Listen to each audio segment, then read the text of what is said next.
Hi friends, welcome to విద్యా kitchen dairy. Friends, ఇవాటి వీడియోలో బ్రెడ్తో సింపుల్గా చేసుకుని 2 రకాల స్వీట్ రెసిపీస్ని చూపించబోతున్నాను. స్వీట్ తినాలి అనిపించినప్పుడు అప్పటికప్పుడు బ్రెడ్తో నోట్లో వెన్నెలా కరిగిపోయి ఈ స్వీట్ రెసిపీస్ని చేసుకోవచ్చు. మరి నోట్లో వెన్నెలా కరిగిపోయి ఈ స్వీట్ రెసిపీస్ని సింపుల్గా చేసుకునే ఆ ప్రాసెస్ ఏంటో చూద్దామా? ఫ్రెండ్స్, ఇవాళ వీడియోలో బ్రెడ్తో చేసుకుని ఒక టేస్టీ స్వీట్ డిజర్ట్ని చూపించబోతున్నాను. కేవలం పాలు ఇంకా బ్రెడ్ ఉంటే చాలు, అప్పటికప్పుడు ఇన్స్టెంట్గా ఈ స్వీట్ డిజర్ట్ని చేసుకోవచ్చు. టేస్ట్ అయితే చాలా అంటే చాలా బాగుంటుందండి. పిల్లలైతే చాలా బాగా లైక్ చేస్తారు. మరి కమ్మగా నోట్లో వెన్నెలా కరిగిపోయి ఈ స్వీట్ డిజర్ట్ని సింపుల్గా చేసుకుని ఆ ప్రాసెస్ ఏంటో చూద్దామా? ఈ రెసిపీ కోసం నేను 5 బ్రెడ్ స్లైసెస్ని తీసుకున్నాను. ఇక్కడ నేనైతే ఈ బ్రెడ్ స్లైసెస్ని మీడియం సైజ్లో ఇలా పీసెస్గా కట్ చేసి తీసుకున్నానండి. మీరు కావాలంటే ఇంకా చిన్న చిన్న పీసెస్గా అయినా కట్ చేసుకోవచ్చు. ఇప్పుడు మనం ఈ బ్రెడ్ పీసెస్ని ఫ్రై చేసుకుందాం. దీనికోసం స్టవ్ ఆన్ చేసుకొని ప్యాన్లోకి 1/2 కప్పు ఏ ఫ్లేవర్ లేని ఆయిల్ని తీసుకోవాలి. తర్వాత ఇందులోకి 1-2 టేబుల్ స్పూన్ల నెయ్యిని తీసుకొని వేడి చేసుకోవాలి.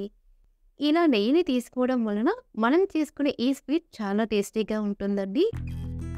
ఆయిల్ వేడైన తర్వాత ఆయిల్కి సరిపడా బ్రెడ్ పీసెస్ని తీసుకొని మీడియం ఫ్లేమ్లో ఫ్రై చేసుకోవాలి. ఇలా లైట్గా కలర్ చేంజ్ అయిన తర్వాత మరొక వైపుకి టర్న్ చేసుకోవాలి.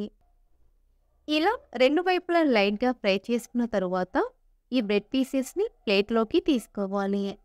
ఇలాగే మిగిలిన బ్రెడ్ పీసెస్ని కూడా ఫ్రై చేసుకుందాం.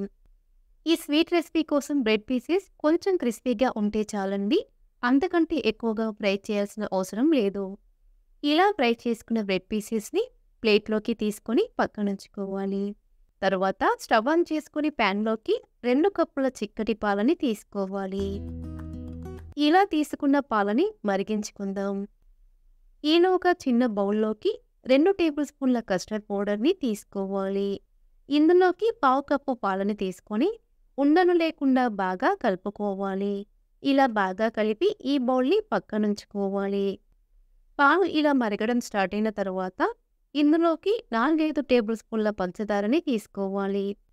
పంచదారని యాడ్ చేసుకున్న తర్వాత ఇలా మధ్య మధ్యలో కలుపుకుంటూ 2-3 నిమిషాల పాటు పాలని మరిగించుకోవాలి.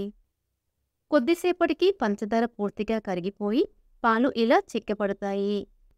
ఇప్పుడు ఇందులోకి కస్టర్డ్ మిక్స్ని మరొకసారి బాగా కలిపి తీసుకోవాలి.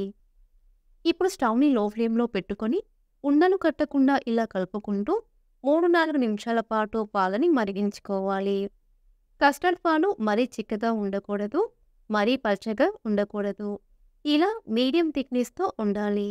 కస్టర్డ్ పాలు ఇలా ఈ కన్సిస్టెన్సీలోకి వచ్చిన తర్వాత స్టవ్ ఆఫ్ చేసుకోవాలి. స్టవ్ ఆఫ్ చేసుకొని ఇందులోకి 1/2 టీ స్పూన్ ఇలాచీ పొడిని తీసుకోవాలి.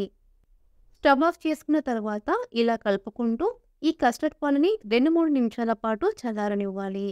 మరీ ఎక్కువసేపు చల్లారబెట్టుకున్న స్వీట్ టేస్ట్ అనేది అంత బాగోదండి. కాబట్టి 2 నిమిషాల పాటు చల్లారనిస్తే చాలు. ముందుగా సర్వింగ్ బౌల్లోకి ఫ్రై చేసుకున్న బ్రెడ్ పీసెస్ని ఒక లేయర్లా తీసుకోవాలి.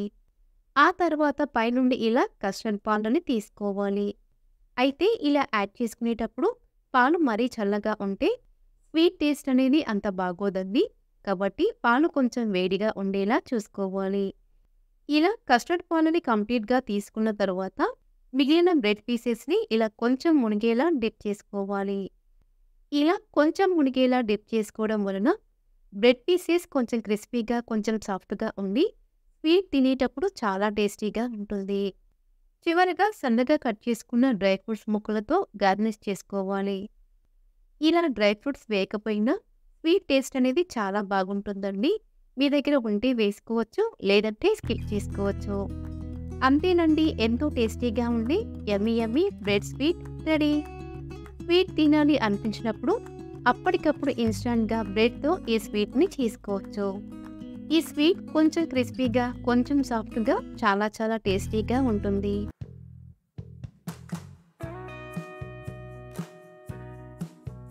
Special recipe eggless bread pudding. Sweet తినాలి అనిపించినప్పుడు అప్పటికప్పుడు చాలా సింపుల్గా క్విక్గా ఇలా బ్రెడ్తో ఈ స్వీట్ రెసిపీని చేసుకోవచ్చు. ఈవెన్ వండరాని వాళ్ళు కూడా చాలా ఈజీగా చేసుకోవచ్చు. ఈ బ్రెడ్ పుడింగ్ నోట్లో వేస్తే కరిగిపోయేంత సాఫ్ట్గా చాలా టేస్టీగా ఉంటుంది. పిల్లలైతే భలే ఇష్టంగా తింటారు. మరి సూపర్ సాఫ్ట్గా టేస్టీగా ఉండే ఈ బ్రెడ్ పుడింగ్ని సింపుల్గా చేసుకునే ఆ ప్రాసెస్ ఏంటో చూద్దామా? ఈ రెసిపీ కోసం ముందుగా 5-6 బ్రెడ్ స్లైసెస్ని తీసుకోవాలి. ఇప్పుడు ఈ బ్రెడ్ స్లైసెస్కి అంచుల వెంట ఉండే బ్రౌన్ పార్ట్ని కట్ చేసి తీసివేయాలి. తరువాత వీటిని ఇలా చిన్న ముక్కలుగా కట్ చేసి తీసుకోవాలి. ఇలాగే అన్ని బ్రెడ్ స్లైసెస్ని పీసెస్గా కట్ చేసి తీసుకోవాలి. ఇప్పుడు ఈ బ్రెడ్ పీసెస్ని మిక్సీ జార్లోకి తీసుకొని ఫైన్ పౌడర్లా గ్రైండ్ చేసి తీసుకోవాలి. ఇలా రెడీ చేసుకున్న బ్రెడ్ క్రమ్స్ని పక్కనుంచుకోవాలి. ఇప్పుడు క్యారమిల్ కోసం స్టవ్ ఆన్ చేసుకుని ప్యాన్లోకి 1/2 కప్పుతో పాటు 1 టేబుల్ స్పూన్ పంచదారని ఎక్స్ట్రాగా తీసుకోవాలి. ఇందులోకి 1-2 టీ స్పూన్ల వాటర్ని తీసుకొని మీడియం ఫ్లేమ్లో ఇలా కలుపుకుంటూ పంచదారని కరిగించుకోవాలి. ఇలా కలుపుకుంటూ పంచదార పూర్తిగా కరిగిపోయి గోల్డెన్ కలర్లోకి వచ్చే వరకు ఉడికించుకోవాలి. ఎప్పుడైతే పంచదార పూర్తిగా కరిగిపోయి ఇలా గోల్డెన్ కలర్లోకి వస్తుందో అప్పుడు స్టవ్ ఆఫ్ చేసుకోవాలి. ఇప్పుడు స్టవ్ ఆఫ్ చేసుకొని ఈ క్యారమిల్ని ఏ బౌల్లో అయితే పుడింగ్ని చేసుకుంటున్నామో ఆ బౌల్లోకి తీసుకోవాలి. ఇప్పుడు ఈ క్యారమిల్ని బౌల్ మొత్తం ఈవెన్గా స్ప్రెడ్ చేసుకోవాలి. ఇక్కడ నేను కేక్ బౌల్లో పుడింగ్ని చేస్తున్నానండి. మీరు ఇంట్లో ఉండే ఏ స్టీల్ బౌల్లో అయినా పుడింగ్ని చేసుకోవచ్చు. తరువాత స్టవ్ ఆన్ చేసుకుని ప్యాన్లోకి 2 కప్పుల చిక్కటి పాలని తీసుకోవాలి. తరువాత ఇందులోకి 1/2 కప్పు పంచదారని తీసుకొని ఒకసారి బాగా కలుపుకొని లో టు మీడియం ఫ్లేమ్లో పాలని మరిగించుకోవాలి. పాలు వేడయ్యేలోగా చిన్న బౌల్లోకి 2 టేబుల్ స్పూన్ల కస్టర్డ్ పౌడర్ని తీసుకోవాలి. ఇందులోకి 1/2 కప్పు కాచి చల్లార్చిన పాలని కానీ లేదా నీళ్ళని కానీ తీసుకొని ఉండలు లేకుండా బాగా కలిపి పక్కనుంచుకోవాలి. పంచదార పూర్తిగా కరిగిపోయి పాలు ఇలా మరుగుతున్నప్పుడు కస్టర్డ్ మిక్స్ని మరొకసారి బాగా కలిపి మరుగుతున్న పాలలో యాడ్ చేసుకోవాలి. ఇప్పుడు స్టవ్ని లో ఫ్లేమ్లో పెట్టుకొని ఉండలు కట్టకుండా ఇలా కలుపుకుంటూ 2-3 నిమిషాల పాటు ఉడికించుకోవాలి. ఇలా ఉడికించుకునేటప్పుడే ఇందులో 1/2 టీ స్పూన్ యాలకుల పొడిని యాడ్ చేసుకొని బాగా కలుపుకోవాలి. 2 నిమిషాల తర్వాత గ్రైండ్ చేసుకున్న బ్రెడ్ పొడిని కొద్దిగా యాడ్ చేసుకుంటూ ఇలా కలుపుకుంటూ ఉడికించుకోవాలి. బ్రెడ్ పౌడర్ని పూర్తిగా యాడ్ చేసుకున్న తరువాత ఉండలు కట్టకుండా ఇలా కలుపుకుంటూ లో ఫ్లేమ్లో 2 నిమిషాల పాటు ఉడికించుకోవాలి. మనం చేసుకునే బ్రెడ్ పుడింగ్ కోసం కన్సిస్టెన్సీ మరీ గట్టిగా కాకుండా మరీ పచ్చగా కాకుండా ఇలా మీడియం థిక్నెస్తో ఉండాలి. స్టవ్ ఆఫ్ చేసుకుని ఈ మిశ్రమాన్ని కేక్ బౌల్లోకి తీసుకోవాలి. ఇప్పుడు ఈ మిశ్రమాన్ని బౌల్ మొత్తం ఈవెన్గా స్ప్రెడ్ చేసుకోవాలి. ఇప్పుడు ఈ బౌల్ని 1-2 సార్లు ట్యాప్ చేసి పక్కనుంచుకోవాలి. తరువాత స్టవ్ ఆన్ చేసుకుని ప్యాన్లోకి 1-2 గ్లాసుల వాటర్ని తీసుకోవాలి. ఇందులోకి స్టీల్ స్టాండ్ని పెట్టుకొని మూత పెట్టుకొని హై ఫ్లేమ్లో వాటర్ని మరిగించుకోవాలి. వాటర్ ఇలా మరుగుతున్నప్పుడు కేక్ బౌల్ని స్టీల్ స్టాండ్పై పెట్టుకొని ఆవిరి నీళ్లు పడకుండా పైనుండి ఇలా మూత పెట్టుకోవాలి. ఇప్పుడు మూత పెట్టుకొని లో టు మీడియం ఫ్లేమ్లో 30-35 నిమిషాల పాటు ఉడికించుకోవాలి. 30 నిమిషాల తర్వాత మూత తీసి చూద్దాం. ఇలా స్పూన్తో కానీ లేదా నైఫ్తో కానీ గుచ్చి చూస్తే తడి అంటుకోకుండా వచ్చిందంటే పుడింగ్ చక్కగా ఉడికిందని అర్థం. ఇన్ కేస్ మీకు కొంచెం తడిగా అనిపిస్తే లో ఫ్లేమ్లో 5 నిమిషాల పాటు ఉడికించుకోవాలి. ఇలా ఉడికించుకున్న పుడింగ్ని బయటికి తీసుకొని పూర్తిగా చల్లారనివ్వాలి. ఆ తర్వాత గంట పాటు ఫ్రిడ్జ్లో పెట్టి తీసుకోవాలి. గంట పాటు ఫ్రిడ్జ్లో పెట్టుకున్న తరువాత నైఫ్తో ఇలా అంచుల వెంట సపరేట్ చేసి తీసుకోవాలి. ఇప్పుడు పైనుండి ప్లేట్ని బోర్లించి కేక్ బౌల్ని ఇలా రివర్స్లో తీసుకొని 1-2 సార్లు ట్యాప్ చేసి తీసుకుంటే పుడింగ్ చాలా ఈజీగా బౌల్ నుండి వచ్చేస్తుంది. చూసారా పుడింగ్ ఎంత కలర్ఫుల్గా వచ్చిందో? అంతేనండి, పీసెస్గా కట్ చేసుకుని ప్లేట్లోకి తీసుకుంటే ఎంతో సాఫ్ట్గా టేస్టీగా ఉండి బ్రెడ్ పుడింగ్ రెడీ. ఈ పుడింగ్ని మనం ఎగ్ లేకుండా చేస్తున్నాము కాబట్టి డౌట్ లేకుండా అందరూ తినేయచ్చు.